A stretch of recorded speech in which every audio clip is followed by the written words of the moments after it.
Lyman Bostock's life was taken in a shocking and heartbreaking crime that left everyone stunned. The dark truth behind what happened to him was truly disturbing, and no one deserves such a tragic and violent end. His story still haunts those who remember. His tragic death remains one of the most shocking and heartbreaking stories in baseball history. What was supposed to be a normal night visiting family and old friends turned into a nightmare that no one could have seen coming. After a game at Comiskey Park, Bostock did what he often did whenever he was in Chicago. He went to visit his uncle, Thomas Turner, who lived in nearby Gary, Indiana.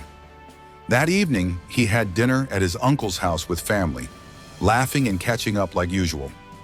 Later on, he and his uncle went to visit Joan Hawkins, a woman Bostock had once tutored when he was younger, but hadn't seen in years. It was a simple, friendly reunion, the kind of thing Bostock was known for, staying connected with people and spreading kindness wherever he went. As the night went on, Turner offered Hawkins and her sister, Barbara Smith, a ride to their cousin's house. He drove while Hawkins sat in the front seat and Bostock and Barbara Smith sat in the back. It was an innocent ride, just a group of people heading to their next stop, unaware that danger was lurking just outside. Unbeknownst to them, Barbara's estranged husband, Leonard Smith, had been watching. Sitting in his car outside Hawkins' home, he saw them leave and immediately jumped to a devastating conclusion. Leonard, who was deeply jealous and convinced that his wife had been unfaithful to him, saw Bostock getting into the back seat with Barbara and assumed the worst. He didn't know Bostock at all, but in his mind he had already decided that this man was involved with his wife. At 10:40 p.m., as Turner's car stopped at a red light at the intersection of 5th and Jackson Streets, Leonard made his move. He pulled up beside them, leaned out of his vehicle, and fired a single shot from a .110 caliber shotgun into the back seat. His target had been his wife, but Bostock, sitting between them, took the full force of the blast. The bullet struck him in the right temple.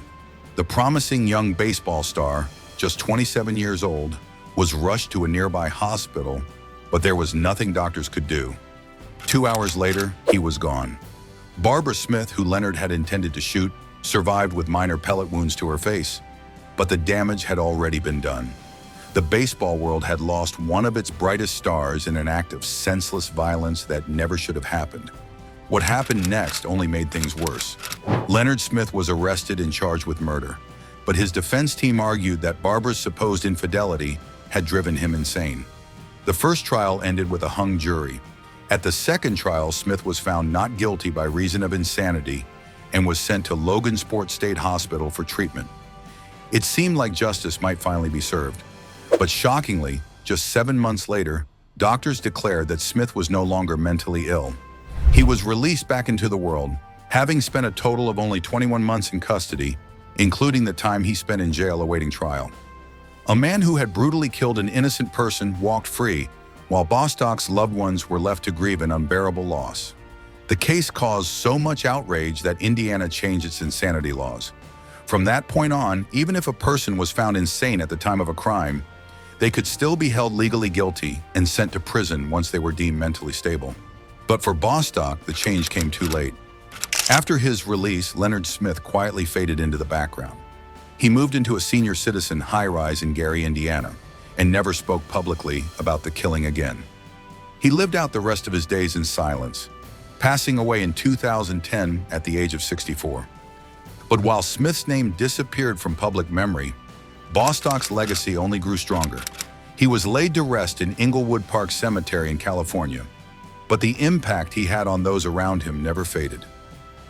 Bobby Grich, one of his teammates on the Angels, remembered him fondly. There were never enough hours in the day for Lyman. We called him Jibber Jabber because he was always talking. Everyone was crazy about him because he was so outgoing and friendly. Always up, always looking on the bright side.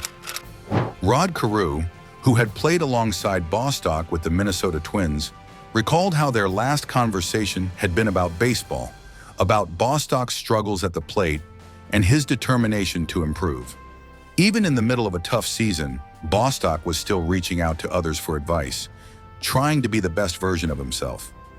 Carew later said, "Lyman Bostock was my teammate for 3 years. He was very close to his uncle and Gary. and he often visited him after playing against the White Sox. How senseless, how horrible. I still can't believe it happened. Everyone really liked Lyman. At Bostock's funeral, Ken Brett, another Angels teammate, delivered a eulogy that captured the heart and soul of the man they had lost. We called him Jibber Jabber because he enlivened every clubhouse scene, chasing tension, drawing laughter in the darkest hour of defeat. When winning wasn't in the plan, Lyman knew the sun would come up the next morning. There's only one consolation. We're all better people for having had him in our lives. He had so much more to give to baseball, to his family, to the people whose lives he touched with his kindness and generosity. His story is a heartbreaking reminder of how fragile life can be and how quickly everything can change. But even though his life was taken in such a cruel and unfair way, his memory lives on through the people who loved him and the game that he devoted his life to. Speaking of his career, he had moments that made him truly unforgettable. It all started in 1972, when he began his professional career with the Class A Charlotte Twins. He was just a young player getting his first real taste of professional baseball, adjusting to the daily grind of the minor leagues. It was a big step, and like any rookie, he had to learn how to handle the challenges of playing at a higher level. But even in those early days, he showed flashes of the incredible hitter he would one day become. That season, he batted .294, a strong average for someone still finding his rhythm. His ability to make contact and put the ball in play stood out, and his coaches quickly took notice. The following year, in 1973, he moved up to the Class A Orlando Twins. As he got more comfortable with the tougher competition, his numbers improved. He became more disciplined at the plate, learned to adjust to pitchers faster, and showed even more confidence in his abilities. By the end of the season, he had raised his batting average to an impressive .313. The jump to Double-A had not slowed him down. Instead, it had only made him better. In 1974, Bostock took another step forward, joining the Class A Tacoma Twins. Now he was just one level away from reaching the major leagues. The pressure was higher, and the competition was tougher, but he thrived. That season, he batted an outstanding .333, proving that he was more than ready for the next level. He had developed into a complete hitter, one who could spray the ball to all fields, hit for both average and power, and make smart decisions at the plate. With each passing year, he wasn't just improving, he was proving that he belonged among baseball's best. His steady climb through the minor leagues showed his dedication, his talent, and his relentless work ethic.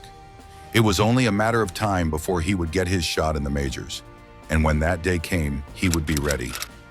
By 1975, it was clear that Bostock's time in the minor leagues was coming to an end. He started the season back in Tacoma, but his performance made it impossible for the Minnesota Twins to ignore him any longer. In just 22 games, Bostock put up an incredible .391 batting average, collecting 36 hits in 92 at-bats. He was proving himself at every level, and it was clear that he was more than ready for the next step. It wasn't a matter of if he would be called up to the majors. It was only a matter of when. That long-awaited call finally came in April 1975. Bostock was officially a major leaguer, joining the Minnesota Twins and fulfilling a dream he had worked so hard to achieve. He made his big league debut on April 8th, stepping onto the field for the first time as a major leaguer in a game against the Texas Rangers. That night, he wasted no time making an impact. He went 1 for 4 at the plate, showing he could compete against major league pitching. But what really stood out was his patience and discipline. He drew 2 walks, showing an advanced approach at the plate, and made the most of every opportunity by scoring 3 runs. His performance helped the Twins secure an 11-4 victory, and it was the perfect way to introduce himself to the big leagues. As the season went on, Bostock continued to prove that he belonged. By the end of his rookie year, he had played in 98 games and finished with a solid .282 batting average. For a first-year player adjusting to the highest level of competition, it was an impressive showing. He had shown flashes of brilliance at the plate, displayed strong defense in the outfield, and demonstrated the work ethic that would make him a great player. His real breakout came in 1976, his first full season in the majors. Now playing regularly as the Twins' center fielder, He was quickly proving to be one of the best all-around players in the game. At the plate, he was a nightmare for opposing pitchers, finishing the season with an outstanding .323 batting average. The American League batting race that year was one of the closest in history, and Bostock came heartbreakingly close to winning the title. He finished fourth, just behind three of the league's biggest stars, George Brett, who led the league with a .333 average, Hal McRae, who hit .332, and his own teammate, Rod Carew, who finished at .331. The difference between first and fourth place was razor thin, showing just how competitive the race was. Bostock was right there with some of the best hitters of his time, proving once again that he belonged among the elite. But Bostock wasn't just known for his bat, he was also an outstanding defensive center fielder. He had incredible speed, sharp instincts, and a fearlessness in the outfield that made him a game changer. He took pride in his defense and made plays that left fans and teammates in awe. His ability to track down fly balls, cut off extra base hits, and make difficult plays look routine set him apart from many other outfielders. On July 24, 1976, he put on a performance that perfectly captured his all-around talent. That day, in a game against the Chicago White Sox, he accomplished one of the rarest feats in baseball. He hit for the cycle. That meant he recorded a single, a double, a triple, and a home run all in the same game. It was an achievement that few players ever manage in their careers, a sign of his versatility and skill as a hitter. To make the moment even sweeter, the Twins dominated the game, crushing the White Sox 17-2. It was a day to remember, one that showcased everything that made Bostock special. He could hit for average, hit for power, run the bases with speed and intelligence, and play defense at an elite level. He was the complete package, a player who could impact the game in so many ways. With performances like that, it was clear Bostock was on the path to becoming one of baseball's biggest stars. He was still young, still improving, and it felt like his best days were just beginning. Fans had every reason to believe that he was destined for greatness. As impressive as that season was, 1977 was even better. Bostock continued to elevate his game, and by the end of the year, he had established himself as one of the most dangerous hitters in baseball. He finished the season with an incredible .336 batting average, placing him second in the league. The only player ahead of him was his own teammate, Rod Carew, who put up a mind-blowing .388 average. It was a friendly competition between the two, and even though Carew won the batting title, Bostock had officially proven himself as one of the best hitters in baseball. He was no longer just a promising young player. He was a star. But one of the most unforgettable performances of his career didn't happen at the plate. It happened in the outfield. On May 25, 1977, during a doubleheader against the Boston Red Sox, Bostock put on a defensive showcase. In the second game, he recorded an astonishing 12 putouts, tying the major league record for the most putouts by an outfielder in a single game. That record had stood since 1929, when Earl Clark of the Boston Braves set the mark.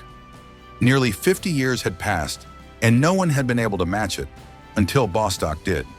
The achievement alone was remarkable, but he wasn't done yet.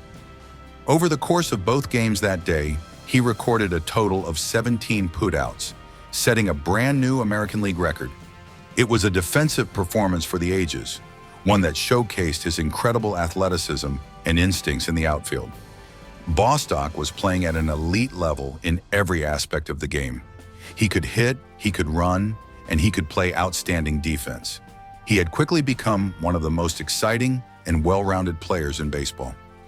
Even more impressive was the fact that he was still young and still improving. It felt like the best was yet to come. By the time the 1977 season wrapped up, Bostock was one of the hottest names in baseball. Not only was he one of the best hitters in the league, but he was also about to become one of the game's first big-money free agents. Free agency was still a relatively new concept in Major League Baseball, and Bostock found himself in the perfect position to take advantage of it. He was one of the best hitters in the game, a player with the kind of talent that could change the course of a franchise. Teams recognized his potential, and they lined up to try and sign him. The Minnesota Twins wanted to keep him, hoping he would stay and continue to be one of their key players. the San Diego Padres wanted to bring him back home, believing he could be a centerpiece for their team. Even the mighty New York Yankees, always looking to add star players, showed interest. But in the end, it was the California Angels, owned by the legendary Gene Autry, who convinced Bostock to join them. They signed him to a massive contract worth $2.3 million over 6 years. It was a staggering leap from the $20,000 salary he had earned with the Twins just a year earlier. Despite signing one of the biggest deals in baseball at the time, Bostock never let the money change who he was. He remained the same humble, hardworking man he had always been. He was raised with strong values, and he believed in giving back to those in need. He didn't see his wealth as something to flaunt. He saw it as an opportunity to make a difference in the lives of others. Shortly after signing his contract, he proved exactly what kind of person he was. He donated $10,000 to a church in his hometown of Birmingham, Alabama, to help rebuild its Sunday school. It wasn't a publicity stunt, and it wasn't done for attention. He believed that if he had been blessed with success, he had a responsibility to share that blessing with others. That was the kind of man he was, kind, generous, and always thinking of how he could help those around him. But once the 1978 season began, things didn't go the way Bostock had hoped. The expectations were sky high, and he wanted to prove to the Angels that they had made the right choice by signing him.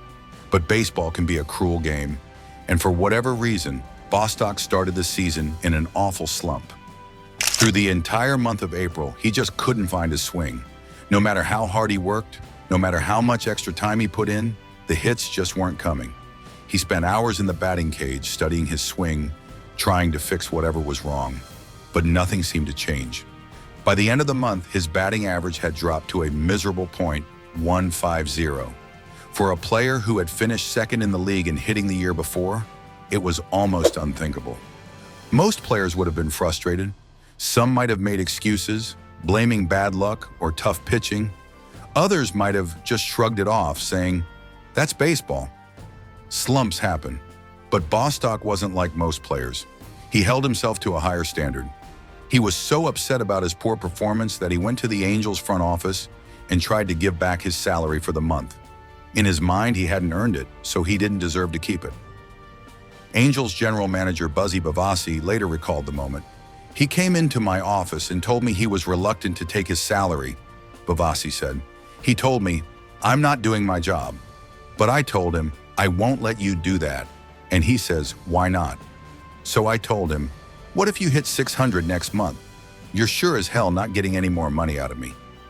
When the Angels refused to take the money back, Bostock decided to do the next best thing. He announced that he would donate his entire April salary to charity. Almost immediately, thousands of letters poured in from people in need. Some were from families who had fallen on hard times. Others were from organizations trying to make a difference in their communities. Bostock didn't just give the money away without thought. He took the time to go through the requests himself, reading each letter carefully and trying to decide who needed the money the most. It was just another example of the kind of person he was: kind, generous, and always thinking about how he could help others. And just like Bavasi had predicted, his fortunes turned around in a big way. After that brutal April, he slowly started to find his rhythm again. By June, he was on fire, tearing through opposing pitchers and hitting an incredible .404 for the month. By the time September arrived, his batting average had climbed all the way up to 296 thousandths. It was right in line with the numbers he had put up during his time in Minnesota. The slump he faced earlier in the season had tested him, but he never gave up.